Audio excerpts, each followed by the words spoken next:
요한복음 6장의 본문으로 세 번째 설교를 합니다.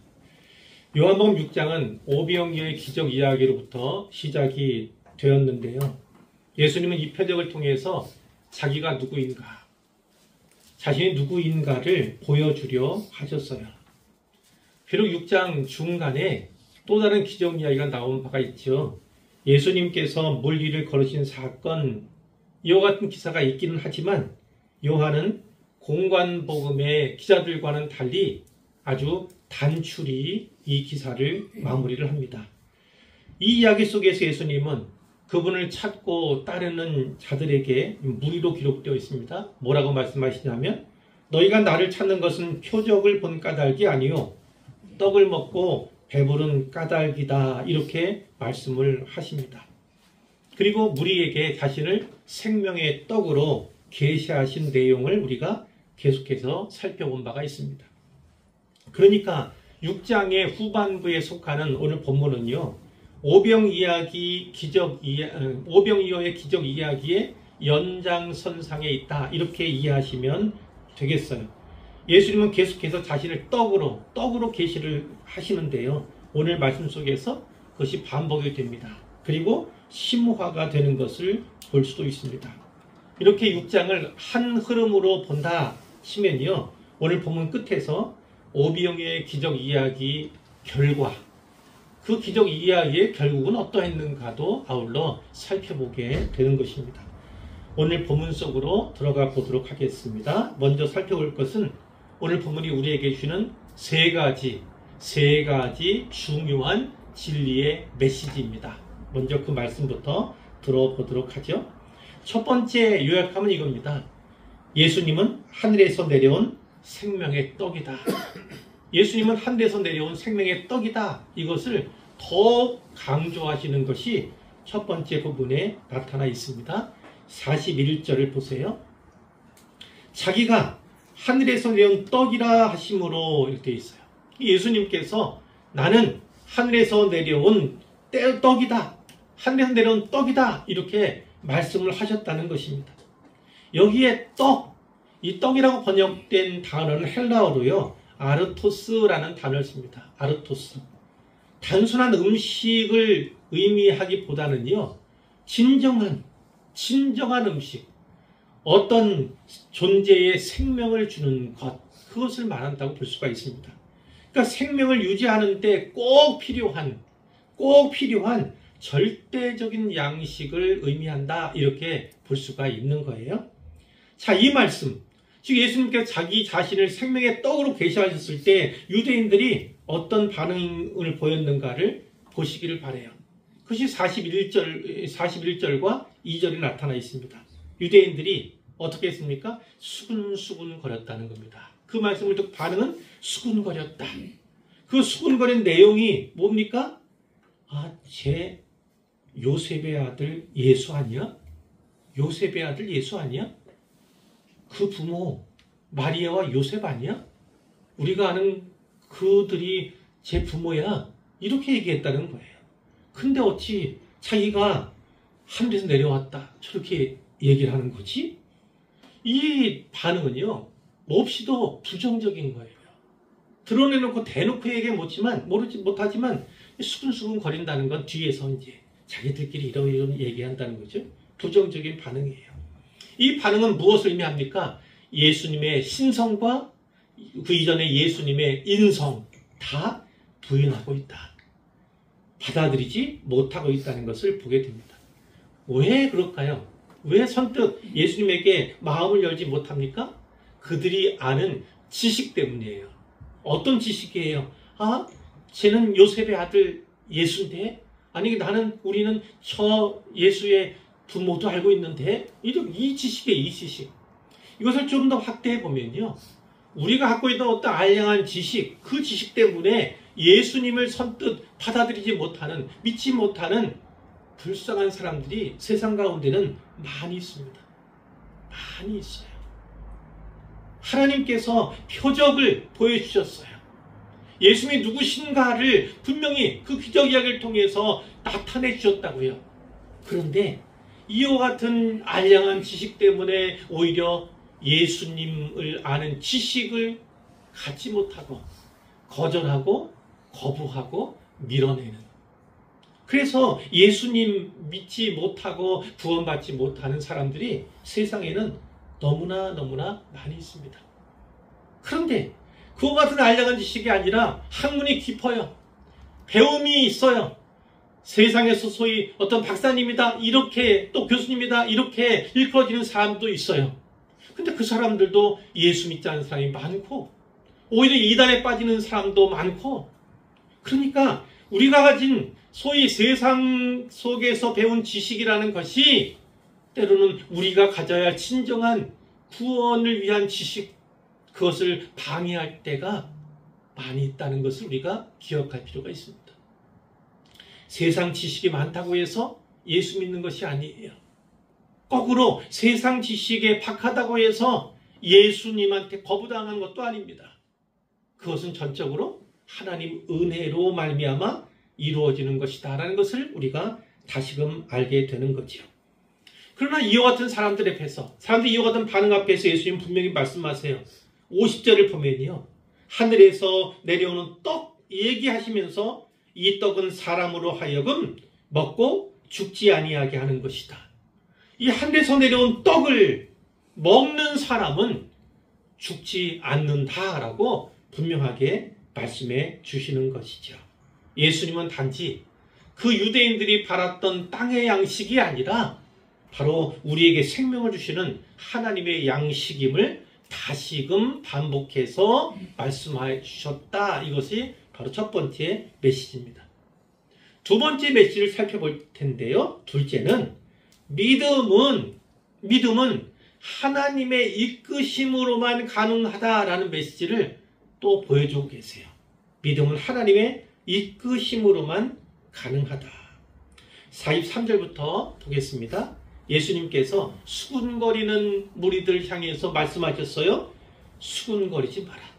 서로 수군거리지 마라. 그러면서 무슨 말씀하셨는지 중요한 말씀이 44절에 있습니다. 나를 보내신 아버지께서, 하나님 아버지죠, 아버지께서 이끌지 아니하시면 아무도 내게 올 수 없다. 이렇게요. 하나님의 주권적인 역사와 은혜가 있어야만 예수님께 나올 수 있어요. 예수님을 믿을 수 있습니다.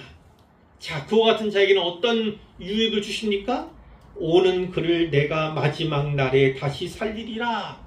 부활절에도 이 말씀을 살펴본 바가 있어요. 물론 앞에도 똑같은 말씀이 나오기 때문에 그런 것이긴 하지만요, 바로 여기요, 마지막 날에 다시 살리리라. 그건 뭐예요? 주님께서 다시 재림하시는 그때 다시 살리시겠다는 것입니다. 자, 어떤 이들을 살립니까? 죽은 자는 부활하게 될 것입니다. 육신이 다시 살아나게 될 것입니다. 뿐만 아니라 예수님 재림의 때 이 땅에 살아있는 사람들도 부활하게 될 것입니다. 라고 분명하게 말씀하고 있는 거예요. 나를 보내신 아버지께서 이끌지 아니하시면 결코 아무도 예수님께 올 수 없음을 믿으시기를 바랍니다. 이 믿음이라는 건요, 우리의 결단이 아니라 하나님의 주권적인 이끄심으로만 가능하다는 사실을 우리가 반드시 붙잡아야 됩니다. 제가 말씀드리잖아요. 하나님의 형상은 지정의, 늘 말씀드렸어요. 지식과 감정과 의지, 하나님과 교제하는 방편이 바로 이것이기 때문에 우리가 예수를 믿는다 할 때도 이것이 분명히 나타나야 합니다. 예수님에 대해서 배워야 됩니다. 들어야 됩니다. 읽어야 합니다. 그래서 지식이, 예수님이 누구신가에 대한 지식이 갖춰지는 거예요. 그 다음에 어때요? 그분을 알면 알수록 우리 가운데서 감정적인 반응이 나타납니다. 감사, 감동, 감격이. 그래서 누구는 눈물로, 콧물로 그것을 표현하기도 합니다. 세 번째는 그와 같은 믿음이 생긴 사람이라면 의지된 결단을 하게 됩니다. 이제는 하나님 영광을 위해 살리라. 이제는 주님 위해 살리라. 이런 의지적인 결단이 분명히 있어요. 그러나 이와 같은 결단조차도 하나님의 은혜가 아니고서는 결코 우리 안에서 자발적으로 생길 수 없는 것들이라는 것입니다. 하나님께서 주권적으로 역사해 주셔야만, 우리를 이끌어 주셔야만, 우리의 마음을 터치해 주셔야만 가능함을 꼭 믿으시기를 바라요. 자발적인 선택? 그것은 말이 안 됩니다. 우리가 믿음이 자라가면 자라갈수록, 깊어가면 깊어갈수록 그걸 고백할 수밖에 없어요. 이것은 내가 선택한 것이 아니라 하나님이 나를 먼저 아시고 선택해 주셨기 때문에, 그것을 나름 깨닫게 해주셨기 때문에, 그와 같은 은혜가 있었기 때문에 예수 믿게 된 것을 꼭 붙잡으시기를 바라요. 그래서 장로교회 창시자라고 할 수 있는 존 칼빈, 요한 칼빈은 이 부분을 이렇게 주석했습니다. 우리가 예수님께 나오는 것은 전적으로 하나님의 은혜 덕분이다. 이렇게 주의한 것을 우리가 볼 수가 있어요. 근데 여기에 보면 이끌지 아니하시면, 여기 이끌다라고 하는 동사가 있습니다. 이 이끌다라는 동사는 헬라어로요, 헬퀴세라는 단어를 씁니다. 이 헬퀴세라는 단어는 어떤 뜻이냐면 아주 강력히 끌어당기는 걸 말하는 거예요. 강력히 끌어당기는 것을 말하는 거예요. 어느 누구도 스스로 예수님께 나아갈 수 없습니다. 그와 같은 인생이 없어요. 우리는 자발적으로 주님께 나아가는 것이 아니라 하나님께서 강권적으로 우리를 끌어당겨 주셔야, 이끌어 주셔야 예수님께 나아갈 수 있고, 여기 모인 우리는 바로 그와 같은 은혜로 말미암아, 강력한 강권적인 은혜 역사로 말미암아 하나님 앞에 있음을 꼭 기억하시기를 바랍니다. 예수님 말씀이 계속돼요. 45절에 보니까 예수님이 이렇게 말씀합니다. 선지자의 글에, 이것은 선지서, 구약의 선지서의 일부를 인용했다 이거예요. 정확히는 이사야 53장 13절 말씀을 인용한 것인데요. 거기에 그들이 다 하나님 가르치심을 받으리라, 다 하나님의 가르침을 받으리라 기록된 말씀을 예수님이 인용하신 겁니다. 자, 그것은 어떤 의미입니까? 하나님 말씀을 듣고 배운 자들마다 하나님의 백성이다. 하나님의 백성은 그 말씀을 듣고 배운 사람이다. 이렇게 요약할 수 있는 부분이에요. 그러니까 예수님이 여기 말씀하시잖아요. 하나님 아버지께 듣고 배운 사람마다 내게로 오느니라. 하나님 백성은 다 내게로 오게 된다. 올 수밖에 없다. 예수님이 이렇게 말씀해 주시는 거예요. 자, 46절에 아버지를 본 자가 있다는 것이 아니다. 오직 하나님에게서 온 자만, 누구예요? 예수님 자신. 예수님 자신만 아버지를 보았어요. 하나님을 보아 아는 것입니다. 믿는다고 해서, 배운다고 해서 하나님을 본 것은 아니지만, 바로 그 하나님의 가르침이 바로 예수님을 향하고 있기 때문에 그 예수님께 나오는 사람은 다 하나님의 가르침을 받아 하나님을 만난 것과 다르지 않다. 예수님께서는 이렇게 말씀해 주시는 거예요. 자, 주목해야 됩니다. 아버지께 듣고 배운 사람마다예요. 아버지께 듣고 배운 사람마다. 성경의 말씀을 혹은 선포되는 설교의 말씀을 잘 듣고 배워야 합니다. 그래야 예수님에 대한 바른 지식을 갖게 되는 것이고, 그래야 믿음이 견고해질 수 있는 거예요. 자, 이제 세 번째 메시지를 접합니다. 세 번째 메시지는 예수님의 살과 피를 먹어야 영생을 얻습니다 라는 내용이에요. 예수님의 살과 피를 먹어야 영생을 얻습니다. 어떻게 예수님 피를 먹지? 어떻게 예수님의 살을 먹는다는 거야? 이 유대인들의 반응이 바로 이와 같았어요.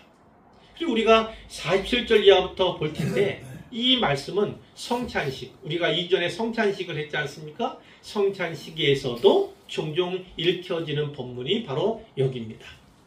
47절, 진실로 진실로 너에게 이르노니 믿는 자는 영생을 가졌나니 내가 곧 생명의 떡이니라. 믿는 자는 무엇을 가졌다고요? 영생을 가졌습니다. 영생을 이미 가진 거예요. 왜 그렇습니까? 예수님이 생명의 떡임을 믿었기 때문입니다. 그리고 그분을 먹고 마셨기 때문이에요. 49절에 보니까 너희 조상들은 광야에서 만나를 먹어서 죽었거니와. 왜 모세 시대 이야기합니까? 왜 출애굽 시대, 광야 시대 이야기를 하는 것입니까? 그들이 지난 본문에서 먼저 얘기했잖아요. 우리 조상들은 이렇게 만나를 먹었습니다.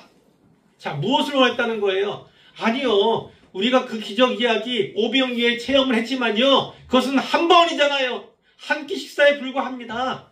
모세는 40년 동안 우리에게 만나를 줬어요. 이렇게 얘기를 하는 거예요.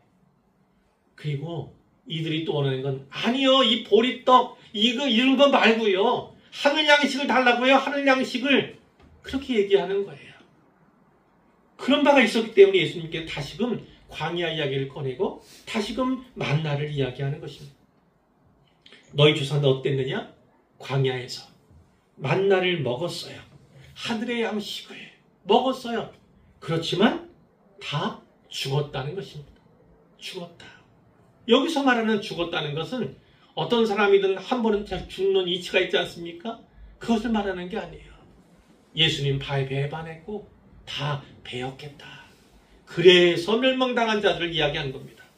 그렇지만 나는 하늘에서 내려온 떡이니 사람으로 하여금 먹고 죽지 아니하게 하는 것이다. 말씀하여요.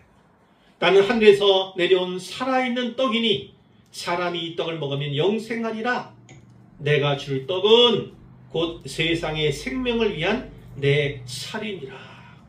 내가 줄 떡은, 예수님이 주신다는 떡은 뭐라고요? 예수님의 살이다. 예수님의 살이다. 이렇게 이야기를 한 거예요. 우리는 알죠. 우리는 믿을 수 있죠. 그 살이 무엇을 의미하는지, 특히 성찬식에서 살과 피, 우리가 포도주와 떡을 나눌 때 어떠한 의미로, 어떠한 뜻으로 그것을 받는지 잘 아시잖아요. 이미 알고 계시잖아요. 그런데 이 사람들은 그것을 알지 못했던 것입니다.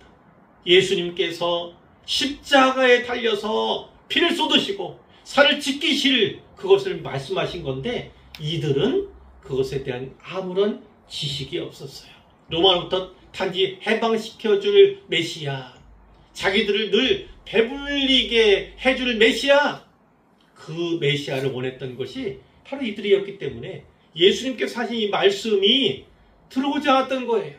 기꺼이 받고 싶지 않았던 거예요. 그리고 오해하게 되었던 겁니다. 무엇 때문에요? 세상의 생명을 위한 내 살이라는 표현을 했을 때 예수님께서 그 말씀을 하셨을 때 이들이 실족하는 겁니다. 아니 어떻게 살을 먹는다는 거야? 살을 베어서 먹인다는 거야? 뭐야? 아마 이렇게 이야기를 했을 거예요. 자, 역시나 그들이 또 수근수근 또 다투고 이렇게 돼 있잖아요. 다투어 이르되 이 사람이 어찌 등이 자기 살을 우리에게 주어 먹게 하겠느냐. 바로 이거에 또 실족한 거예요. 자기 살? 아니.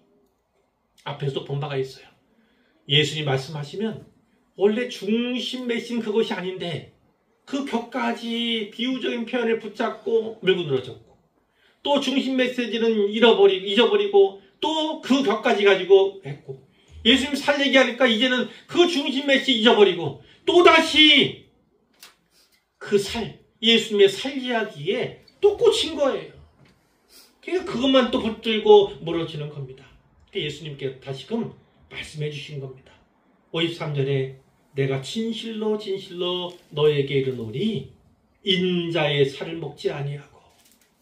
인자는 예수님에 대한 고유한 표현이에요. 구약에 예언되어 있는 표현이기도 하고요. 그분이 메시아다라는 그런 건데 예수님이 자기 자신을 인자로 나타내심으로써 그리스도 메시아이심을 보여주고 있다는 거죠. 인자의 살을 먹지 아니하고 인자의 피를 마시지 아니하면 너희 속에 생명이 없다.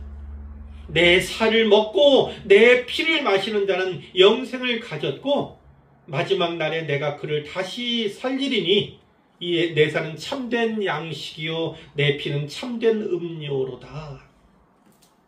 참된 양식은 뭐예요? 영원히 배부른, 그러니까 결코 줄이지 아니하는. 참된 음료는 무엇입니까? 결코 목마르지 않게 하는, 그것이 바로 여기 참된에 속한 의미예요. 자, 이건 무엇을 의미합니까?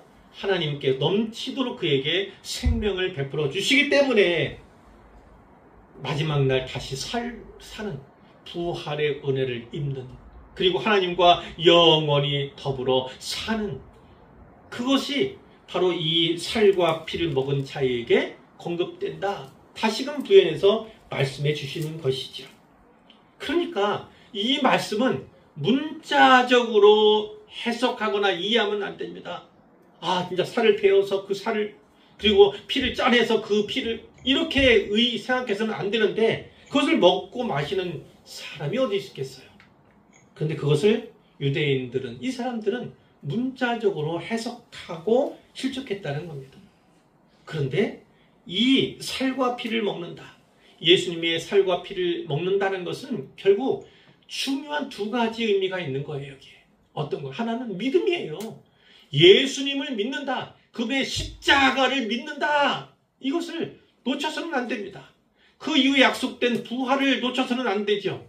또 하나, 예수님과의 연합을, 우리가 성찬식 나눌 때 그분의 피를 마시고 그분의 살을 먹는다, 떡과 잔을 나누는 것으로 비유해서 얘기하잖아요.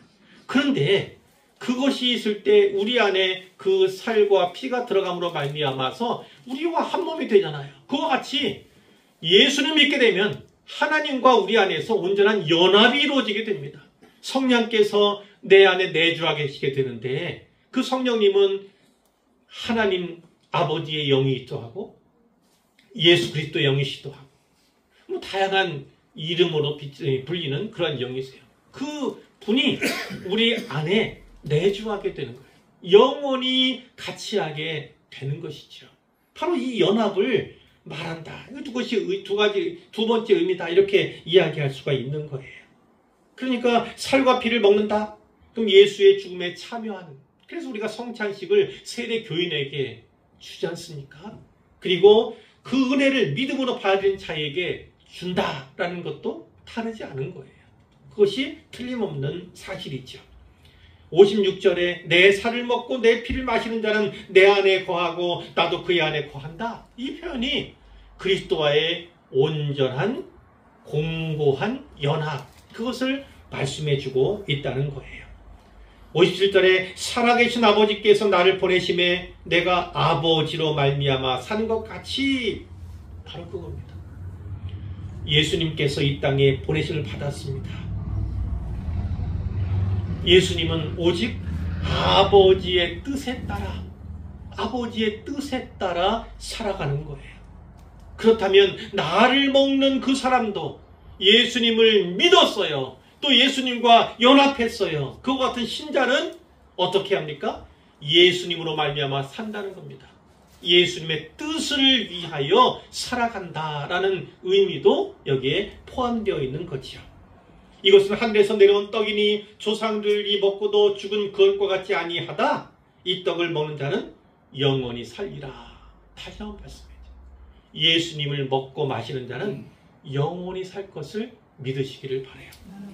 그분을 온전히 믿고 그분과 온전히 연합한 자는 누구든 이와 같은 은혜를 입을 수가 있는 거지요. 요한이 이 말씀은 예수께서 가버나움 회당에서 가르치실 때 하신 말씀이다, 이렇게 기록해 주는 것을 보게 됐죠. 자, 이 말씀이 선포되었을 때 어떤 결과가 나타납니까? 그것은 좀 더 궁극적으로 말하면 앞서 초반에 말씀드린 것처럼 오병이어 기적 이야기의 결과이기도 합니다. 오병이어 기적의 결과이기도 해요. 자, 어떤 결과가 있습니까? 우리는 이미 읽었어요. 나뉘어지는 걸 보게 됩니다. 나뉘어져요. 예수님을 따르는 자와 예수님을 떠나는 자, 나뉘어집니다. 예수님을 믿는 자와 예수님을 거부하는 자가 나누어집니다. 그것이 바로 여기 메시지예요. 6절에 보니까 제자 중 여럿이 듣고 말하되, 이 제자는 누굽니까? 예수님 따라다니던 무리를 말하는 거예요. 단지 우리가 아는 12제자, 그 제자들만 아니라 예수님 따라다녔던 사람들, 찾고 쫓았던 사람들을 말하는 거예요. 여럿이 말합니다. 이 말씀은 어렵도다. 이 말씀은 어렵도다. 어렵지요. 예수님 살을 먹는다는데 또 피를 마신다는데 그것이 도대체 무슨 말씀이지? 이 말씀은 어렵다. 대체 누가 들을 수 있겠는가? 이렇게 얘기했다는 거예요. 그러니까 예수님께서 그것을 아셨어요. 수군수군 하는 걸 또 보시고 들으시고 아셨어요. 뭐라고 말씀합니까? 이 말이 너에게 걸림이 되느냐? 그들이 수군수군 거리는 이유는 뭐예요? 그들 가운데 무언가 걸림이 있는 거예요. 걸림이 있는 거예요. 넘어서지 못하는 거예요. 좀 더 넘어서면 예수님에 대한 지식을 바른 지식을 얻을 수 있는데 넘어가지 못하고 그 걸림, 그 넘어서지 못하는 그것으로 말미암아서 주저앉는, 실족하는 그런 모습을 우리가 연상할 수 있어요. 그러면 너희는 인자가 이전에 있던 곳으로 올라가는 것을 본다면 어떻게 하겠는가? 예수님께서는 무엇을 말씀하는 겁니까? 이전에 있던 곳, 오셨던 그곳, 하늘이지 하늘. 하늘로 올라가는 것을 본다면, 내가 하늘로 올라가는 것을 본다면, 천국에 이 땅에서의 모든 지상사역을 마치고 승천하시잖아요. 그 승천하는 것을 본다면 어떻게 하겠느냐? 너희가 그때야 믿겠느냐? 이렇게 말씀을 하신 거예요. 자, 63절. 살리는 것은 영이니 육은 무익하니라. 영이 중요하지 육은 무익하다. 그런데 이거를 잘 해석해야 합니다. 잘 해석해야 합니다. 소위 1세기에 영지주의자라는 사람들이 있었어요. 또 여러 가지 철학하는 사람들이 있었어요. 그 사람들이 어떠한 오류를 범했는가? 이런 말씀 가운데 나타나는 것처럼요. 잘못 해석한 겁니다. 무지로 해석을 하는 거예요. 그러니까 영은 귀한데 육은 아무것도 아니야. 육은 하찮은 거야. 그러니까 육에 대해서는 전혀 관심, 이건 싸구려야. 이거는 관심 기울 필요 없어. 이렇게 해야겠다는 거예요. 이렇게 이분법적으로 영과 육을 나누는 것, 그건 극히 잘못된 것입니다. 우리 육체도 성령의 전이라고 말씀하잖아요. 우리 육체로 살아있는 동안에는 우리 육체가 건강하고 또 우리 육체가 있어야만 하나님의 일을 할 수가 있지요. 그리고 좀 더 믿음을 단단히 할 수 있는 계기가 되기도 하죠. 그러니까 영혼은 육체와 상관관계에 있다는 거예요. 상관관계에 있다는 것. 그러니까 영혼이 중요하지만 육체도 소중히 여겨야 되는 겁니다. 하나님의 형상, 우리의 영혼에 관한 것일 수도 있지만 어찌 되었든 우리는 우리 영혼은 그 영혼을 담는 그릇, 우리의 육체 가운데 있기 때문에 우리의 육체도 또한 소중한 것입니다. 잘 가꾸고 보존할 필요가 있는 거예요. 자, 64절에 그러나 너희 중에 믿지 아니하는 자들이 있다. 너희 중에 믿지 않은 자들이 있다. 이 너희 중에는 누구예요? 예수님 따라다니던 제자, 소위 제자라고 하는 사람들 뿔뿔이 흩어집니다. 곧이어서. 그리고 예수님의 12제자, 남아있는 그들 가운데에서도 또 어떠한 이들 있는 자들이 있는가? 사실은 믿지 않는 자들이 있다. 이렇게 말씀하시는 거예요. 이는 예수께서 믿지 아니하는 자들이 누구며 자기를 팔 자가 누구인지 처음부터 아심이더라. 이렇게 얘기해요. 어떤 사람들이 예수님을 거의 끝까지 공생애 동안 함께 하면서 함께 자면서 함께 먹으면서 이렇게 다녔지만 그러나 결국은 예수님 향해 분명한 믿음을 갖지 못하고 오히려 예수님을 팔 사람도 있음을 예수님은 아셨다는 말씀이에요. 그러므로 전에 너에게 말하기를 내 아버지께서 오게 하여 주지 아니하시면 누구든지 내게 올 수 없다. 물론 조금 전에도 말씀하신 거예요.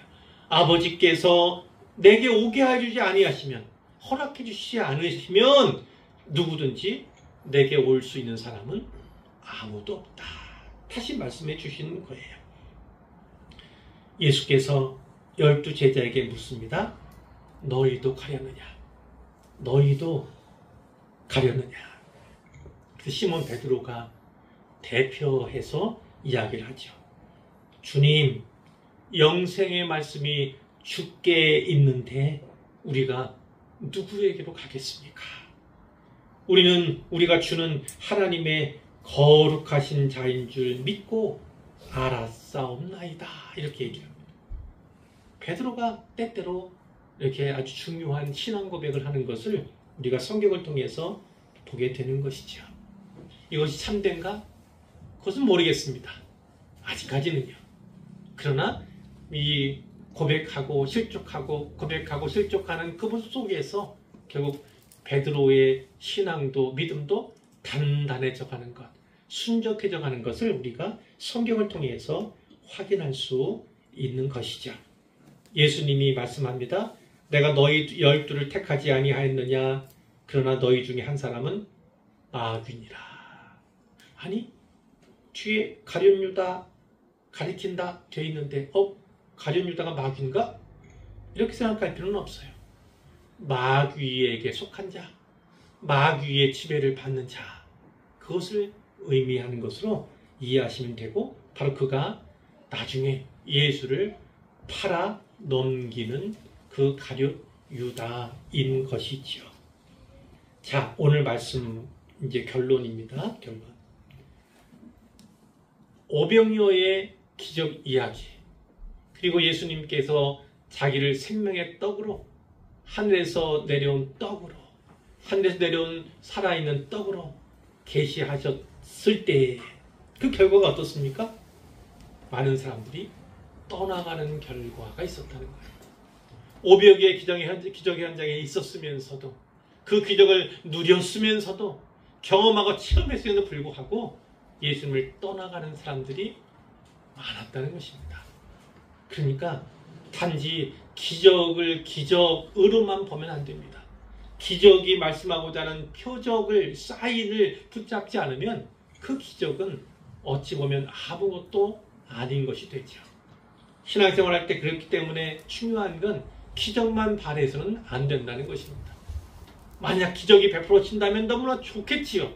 그러나 기적이 일어나지 않는다 할지라도 예수님은 여전히 하나님의 아들이시고 메시아시고 그리스도이시라는 사실을 우리가 놓쳐서는 안 되지요. 흔들리지 않는 믿음을 갖는 것이 무척이나 중요한데, 많은 이들이 오병이어의 기적, 공관복음 비롯해서 4대 복음에 다 기록되어 있는 아주 중요한 이 기적 이야기를 이 현장에 있었음에도 불구하고 예수님을 떠나고 말았다는 것이 너무나 안타깝게 들리지 않습니까? 어떤 사람들은 수군댔어요. 요셉의 아들 예수인데, 제 부모를 우리도 아는데 이것 때문에 실족한 사람이 있고, 어떤 사람은 이 말씀 너무나 어렵다. 제가 기도할 때, 성경 말씀 전할 때 기도하지 않습니까? 성령님께서 말씀을 조명해달라고, 빛으로 조명해달라고. 조명해주지 않으면 우리는 깨달을 길이 없어요. 성령께서 역사해 주셔야만 우리가 깨닫는 것인데, 이 말씀 보면 어때요? 이들은 예수님에 대한 어떤 믿기 위해서가 아니라 그들의 욕심, 그들이 원하는 바가 있어서 예수님을 찾고 따르는 자들이기 때문에 하나님이 그들 마음을 열어주지 않는 거예요. 눈을 열어주시지 않는 거예요. 그러니까 깨달을 수가 없고 늘 어렵다 이렇게만 생각을 하게 되는 거죠. 결국은 걸림이 되고 거침이 되어서 예수님을 따르기는커녕 오히려 등지는 그 결과가 나타났음을 우리가 보게 되고, 66절 아주 아픈 거 있잖아요.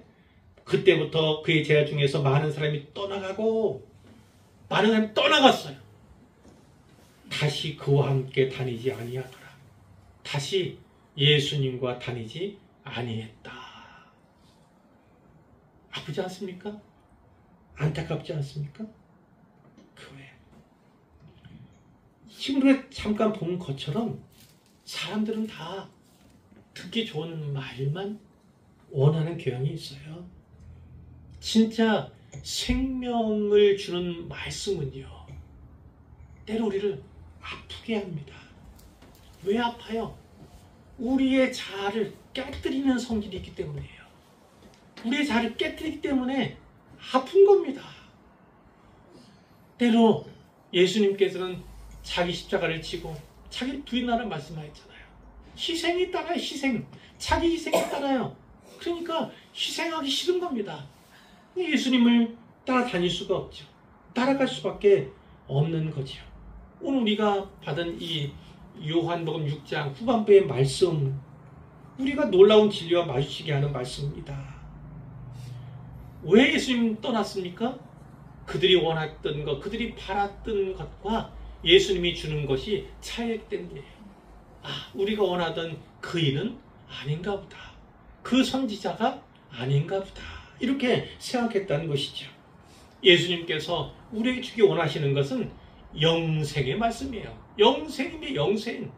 그러니까 우리 귀에 좋게 들리거나 우리에게 어떤 세상적인 복이나 이것을 주기 위해서만 주시는 말씀이 아닙니다. 예수님의 궁극적인 것은 결국 뭐예요? 예수 믿어서 그리스도와 온전한 연합을 갖고 그로 말미암아 영원한 생명, 하나님과 영원한 생명을 얻게 해주시기 위한 그것이 예수님께서 우리에게 원하시는 바인데 그것은 거절하는 거죠. 예수님께서 제자들에게 하신 그 말씀, 너희도 가려느냐? 너희도 가려느냐? 주님께서 나에게 주신 말씀으로 받으시기를 바라요. 그리고 뭐라고 응답하시겠습니까? 시몬 베드로는 영생의 말씀이 주께 있는데 우리가 누구에게로 가겠습니까? 다른 무엇을 믿겠습니까? 이와 같은 고백이 또한 우리의 고백이 되어야 할 줄로 믿습니다. 이 본문 통해서 예수님은 세 가지 중요한 메시지를 우리에게 주셨어요. 첫 번째는 뭐였죠? 예수님, 나는 하늘에서 내려온 생명의 떡이다. 살아있는 떡이다. 이렇게 말씀을 하셨어요. 두 번째, 믿음은 하나님께서 이끌어 주셨을 때만 가질 수 있다는 거예요. 세 번째, 예수님의 살과 피를 먹어야만 영생을 얻을 수 있다. 이렇게 분명히 예수님이 말씀하셨는데요. 이 말씀을 꼭 기억하시기를 바랍니다. 하나님이신 예수 그리스도를 잘 믿고요. 잘 믿어야 합니다. 잘 믿어야 합니다. 그리고 그분과 온전한 연합을 가지시길 바랍니다. 그분과 늘 교제해야 하는데 특히 생명의 말씀이 주께 있사오매 이 성경 말씀은 생명을 위한 말씀, 영생을 우리에게 주는 말씀임을 분명히 기억하시길 바랍니다. 바로 그 말씀을 통해서 우리가 견고해지는 겁니다. 우리의 믿음이 확실해지는 것입니다. 그런 확실하고 견고한 믿음을 가질 수 있기를 주님의 이름으로 축복합니다.